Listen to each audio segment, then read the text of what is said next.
በስመ አብ ወወልድ ወመንፈስ ቅዱስ አሐዱ አምላክ አሚን።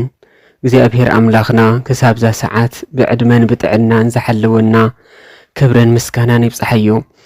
ሰላም ተኸታተልቲ መንፈሳዊ ቻነል አቡነ ዘበሰማያት ኣብ ዘለኹምዎ ከመይ ኣለኹም? ሰላም ክትህልዎ ናይ ወትሮ ትምኒተዩ እምበኣር ኣዝያ ተሕዝንን ትምህርን ዛንታ ሒዘልኩም መፅእ ኣለኹ።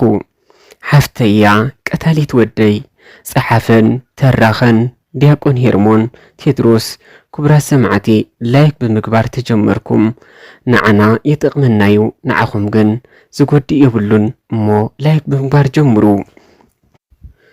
ሄሎ ርግበይ ዮሐንስ ዮሐንስ ወደይ ርግበይ ኣቃጺሎምን እዩ ክፉእ ትርኢት ኮይነ ኣለኹ በጀ ክንዶን ሓፍትነይ ኣብ እግራ ወዲእ ክለምን እያ ሰለስቲኦም ደቃስ ንዓይ ካብዛ ልብያ ከፊሎም ምውፃእ ሲኢሎምኒ ክንቀትለካ ኢና እዮም ዝብሉን ዘለዉ። ስማዕ ኣብዘን 3 መዓልቲ ተዘይከፊሉ ከም ዝቕተል ንገሮ ኢሉ እቲ ልብያዊ ነቲ ኤርትራዊ ተሓጋግዚኦም ሓበሮ። እቲ ኤርትራዊ ድማ ስማዕ ኣብዘን 3 መዓልቲ ተዘይከፊልካ ነዲኻ ከም ትመውት ንገራ ክብሎ ከሎ ርግበይ ባዕላ ሰማዓቶ ወያነ ወደይ ሞባይል ደርብያ ርግበይ ብኽያት ጀሚራ። ንርግበይ 4 ደቃ ሰብኣያ ሰዊኡ እታ በኽሪ ጓላ መርሃዊት ኣመሪዓታስ 2 ቆልዑት ከማን ወሊዳትላ። ምንኣስ መርሃዊት ዮሐንስ እዩ። ምንኣስ ዮሐንስ ትርሓስ ምንኣስ ትርሓስ ድማ ንእሽተይ ተምሃሮ ቆልዓ ኣሎ። እንታይ ዝገብሮ ጉዑይ ሓፍተይ ዝነበሩ ንኸፍቲ ሸይጠዩ ዝነበራ ንጣል ሸይጠየን ወርቀይ ሸይጠዩ ወርቂ ጓለይ ሸይጠዩ እዚ ኩሉ ጎደባዓት ዓድታት እናኸድኩ እኽሊ ዋፂአ ከፊለሉ ነረ። ሕጂ ከዓ ካልኣይ ግዜ ክፈልሉ ምምክን ቀትሎ ኢና ይብሉን ኣለዉ። ዝሃቡኒ መዓልትታት 3 መዓልቲ ጥራየን ጉዑይ ሓፍተይ እዚ ሕጂ ኢሎምዎ ዘለዎ ገንዘብ ካብ ደቂ ጥራዩ ክርከብ ዝኽእል ኣነ ከምፅኦ ይክእልኒ ኣብዚ ቆሓሰም ግዜ ክረኽቦ ይክእልኒ። ጉዑይ ሓፍተይ ሂወት ዮሐንስ ወደይ ኣብ ኢድክን ኣብ ኢድ ደቅኽን እዩ ዘሎ። ድሓን ኣነ ደኣሞ ይነግሮም ተሊዎም ድማ ይኸፍልሉ። እንተ ጉዑይ ተሊዎም ትብሊ ልዕሊ 3 ዓመት ደይኮነን ካብ ዝኣትው ገሮም ዘለዉ። እቲ ወደይ እውን እኮ ምስ ኣተወ ክኸፍሎም እዩ። እንተ ኣትዩ ደኣወ ሰሪሖም ከፈሎም ነሩ።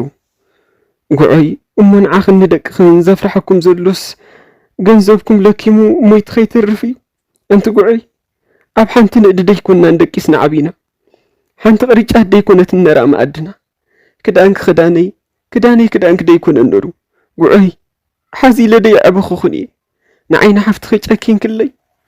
ኣንቲ ርግበይ ኣነ እሞ እንታይ ክገብር?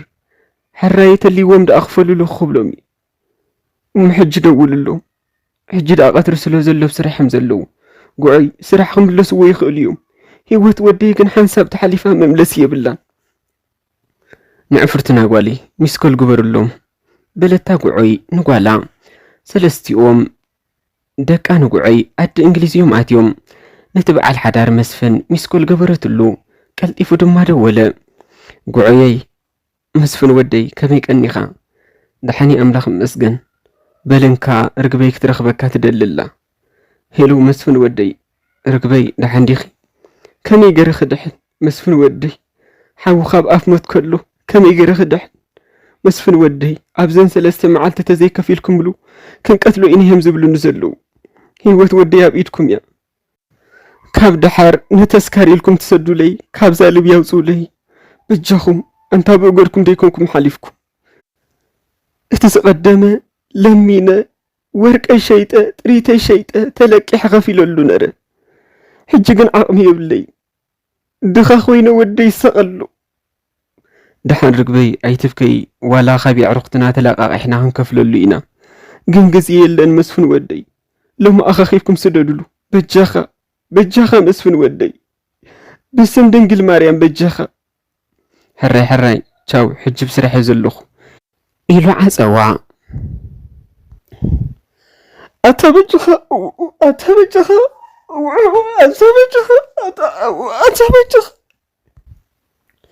እቲ ልብያዊ ኣውያት ዮሐንስ ከይዓጠጦ ነቲ ጃለን ሓወም ኪኹ ኣብ ሕቑኡ ምንጣብ ቀጸለ። أتبلت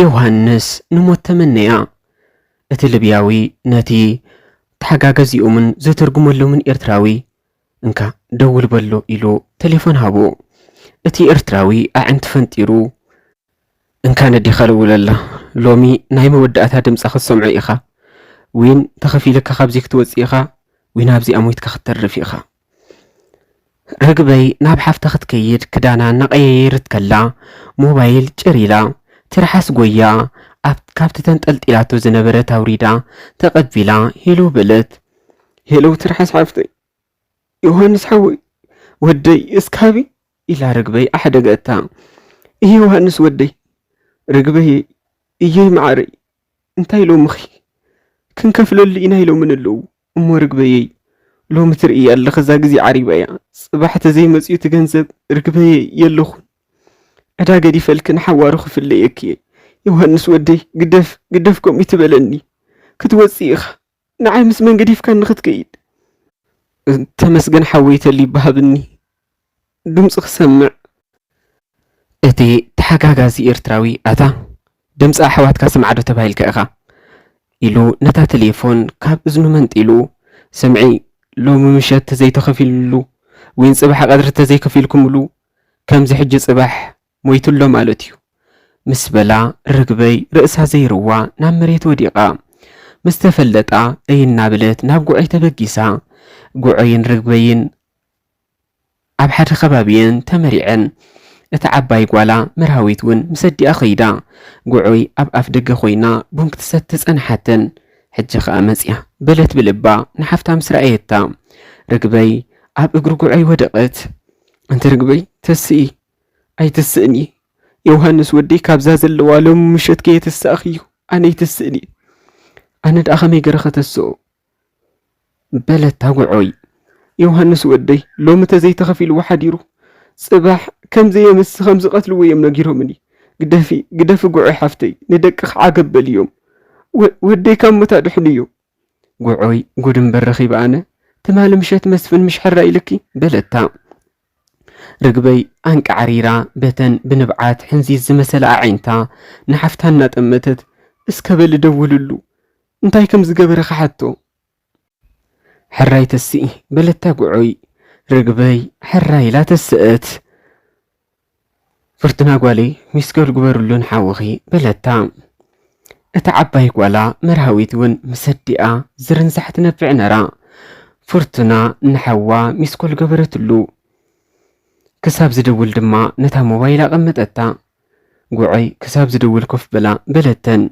ርግበይ መዓንጣ ሒዛ ኮፍ በለት ንመስፍን ደጋጊመን ሚስኮል ገበራሉ ግን ኣይደወለለንን ርግበይ ንየማን ንፀጋም ርእሳ እናንቀሳቐሰት ትበክ ነራ መርሃዊት ፍርቱና እሞ ንሰገን እንዶ ሚስኮል ግበርላ በለታ ጉዓይ ተቐብላ ኣቢላ ንስተደኣ ቆልዑት ሒዛ ዘላ እንታይ ክትገብር ኣንቲ ጉዓይ ከምኡ ትበሊ ተማልኒ ሕዋታ ምስ ቆልዑታ ኸላ ደይኮነትን ከፊላትሎም በለታ ርግበይ ዝርንሳሕና ንብዐት እሞ ሰብኣያ ትማሊ ሕራይ ኢሉኒ ሕዋታ ኸፊሉ ሕጂ ሕራይ ዶ ይብላ ዶስ ዋላ ሓዳር ጓለ ይበተን ይኽትብል ዘለኺ ኣይበልኩም ጉዑይ ሓፍተይ ኣነስ ወደይ የድሕኑለየ ዝብል ዘለኹ ፍርቱና ጓለይ ንሓፍቲ ኸገዲፍኪ ንኤርምያስ ሚስኮል ግበርሉ በለታ ጉዑይ ፍርቱና ናብ ኤርምያስ ሓዋውን ሚስኮል ገበረት ኤርምያስ ግን ኣይተመለሰንን ክልቲኦም ሓዋት ምስ ኣዲኦም ትማል ምሸት ተዳዋዊሎም ነሮም እዮም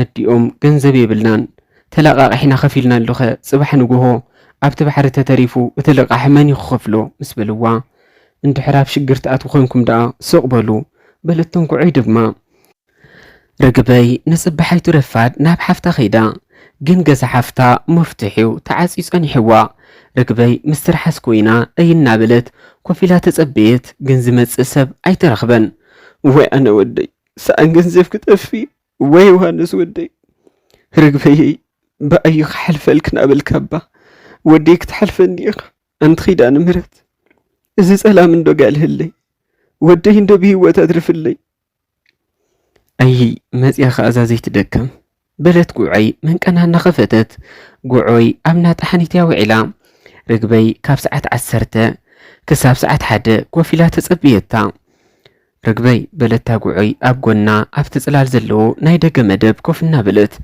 ጉዑይ ሓፍተይ በለታ ርግበይ በቲ ብብኽያት ዝለሓለ ሕጎሮ ረኣ ብዝተለኽተ ድምፂ ይሄ ጉዑይ ሓፍተይ መስፍን ትማል ምሸት ብድሕረይ ደው ኢሉ ዶ ነይሩ እወ ደው ኢሉ ፍርቁ እቲ ገንዘብ ካብቲ ሓደ ኢሎም ተለቓቂሖም ኣኪቦምዎ ኣለዉ ፍርቁ ድማ ንኸመልእዎ ላዕለን ታሕትን ይብሉ ኣለዉ ጉዑይ ሓፍተይ ሎሚ ምሲተ ኢላኮ እዞም ጨካናት ንወደይ ዘይካይሕድርዎ ይኽእሉ እዮም እዋ ባዕሉ ተኣምላኽ ይሓልዎ በለታ ጉዑይ ተስቲኣ ንገዛኣ መፍትሑ እናኸፈተቶ ፍርቱናን ትርሓስን ድማ ነቶም 250 ኪሎ ሕሩጭ ተጻዒኖም ዝነበሩ ኣእዱግ ነቲ ሕሩጭ ኣውረዳሎም ጉዑይ ሓፍተይ ንዕበጃኽነ መስፍን ሚስኮል ግበሩሉ ክረኽቡ በለታ እንዳበኸየት ጉዑይ ኣብቲ ውሽጢ መረባዕ ኮይና ፍርቱና ሚስኮል ግበሩሉ እስከና ሓውኺ ኢላ ኣዘዘታ ፍርቱና ጽንሕ ኢላ 2 ግዜ ሚስኮል ገበረትሉ መስፍን ግን ኣይተመለሰንን ናብ ኤርምያስ እውን ሚስኮል ገበራ ግና ካብ ክልቲኦም ዝደወለ የለን ጉዑይ ከተመስል ንፍርቱና ከስከ ሚስኮል ግበርላ በለታ እዋይ ናይ ፍርቱና ከኣሞ ጠቕሊላ ትሰርሐላን በለተን ፍርቱና ርግበይ ብብኽያት ብጓሂ መዓንጣ ስሕብያ ኢላ ገጻውን ዘይምስል መሲሉ ኣካላ ዮሃንስ ልብያ ካብ ዝኣቱ ትሒዙ ንሓቐቐ ጨው ይፈርዩ ሞባይል ርግበይ ደወላ ስሚዓ ወደይ ክፋነወኒ ደው ኢሉ ሄለው ርግበይ እየ ዮሃንሰይ ይሄ ኣብዮም ክበቃ ርግበይ ንሕትኡ መልሲ ሃበትሉን ይሄ እንታዮም ዝብልኻ ዘለዉ ሎሚ ተሓድርኒ ኢኻ ሎሚ ተዘይከፊልካ ይተሓድርኒ ኢኻ ኢሎምኒ ወያን ወድ ወያን እንካስከ ንጉዑይ በዓልኻ ንገር ሄለው ኣቤት ዮሃንስ ወደይ ከተምስሊ ወደይ ኣይትበሊ ብድሕሪ ደቅኺ ግራትክ ከምዚ ሓረስክዎ ኣእኻልካ ዓጺደ ከምዘይ ኮነክዎ ኣኺደ ኣብ ቀፉኸ ከምዘይ መለስኩልኪ ኣብ ግዜ ጸገመይ ግን ምስ ደቅኺ ሕቁኹም ሂብኩምኒ ግን ደሓን ንብዓት ርግበይ ውሕጅ ኮይኑ ተዘይተማሊእኩም ክትርእይዎ ኢኹም ኣንታ ወደይ ንምንታይ ሕማቕ ትዛረብ ደቀይሲ ክኽፍልልካዮም ላዕልን ታሕትን ዝብሉ ዘለዉ ሕራይ ርእቲ ኸፊሎም ለይዳ ንርግበይ ግን ነዋጻእሉ ለና ናበሉ የታልልዎ እዮም ዘለዉ ግን ደሓን ኣራኽብኒ ጥራይ ንርግበይ በላ ሄለው ዮሃንሰይ ኣታሃጠው ቆጠው ትዛረብ ተዋሂብካ ኢኻ ኢሉ እቲ ኤርትራዊ ነታ ሞባይል ካብ ኢዱ ቦግ ኣቢሉ ከሰዓት 6 ተዘይከፊልኩምሉ ካብ 6 ንድሓር ዘሎ ወድኺ ሓዘን ጀምሩሉ ኢኺ ከም ዝሞተ ተረዲኢ ኢኺ ኢሉ ንርግበይ ዓፀዋ ርግበይ ኣብቲ መሬት ብሕቑኣ ብኸብዳ ናተጋማጠለት ኣይላልቀሰት ትርሓስን ፍርቱናን ከዓ ብኽንደይ ኣልዒለን ኮፍ ኣበልኣ ፍርቱና እስከ ሕጂ ሚስኮል ግበሩሉ በለታ ጉዑይ ፍርቱና ንመስፍን ሚስኮል ገበረትሉ ግን ኣይደወለን ሽዑ ትርሓስ ሞታ ቁፅሪ ቴሌፎን ምሃባና በዛናትና ክንድውለሉ በለተን ፍርቱና ነዲኣ ጠመተታ ሕራይ ሓብያ በለታ ዲኣ በታናትን ድማ ሚስኮል ገበራሉ መስፍን ርኢ ተበላታ ቁፅሪ ናይ ገዝኦም ዘይኮነት ናይ ሞን ምዃና ግን ፈሊጥዋዩ ህኮት ናበለ ደወለ እውይ ርግበይ ደው ኢሉ ኢላ ትርሓስ ተቐብላ ኣቢላ ነዲኣ ሃበታ ሄለው በለ መስፉን ኣንታ መስፍን ወደይ እንታይ ዳ ገርካ ኣንታ ሓትነይ ምእኻል እንዲሱ ኢንና በላ ርግበይ ርእሳ እንቀሳቐሰት